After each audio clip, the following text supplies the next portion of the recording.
Hello, this is my refrigerator. I bought it 2 months ago at a place called Guaranteed Stores in Morristown, Tennessee. Well, after just 2 months, it's no longer working properly. I woke up one morning and noticed that the butter in the refrigerator had melted and that everything in the freezer had thawed out. So today, Guaranteed Stores is supposed to swap this refrigerator for another one. This refrigerator is by Whirlpool. The one they're going to swap me is by Kenmore.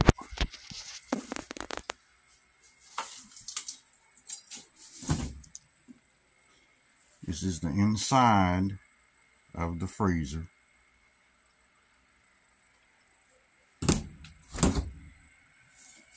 And this is the inside of the refrigerator. And when I get my Kenmore refrigerator, I'm going to make a video about it too.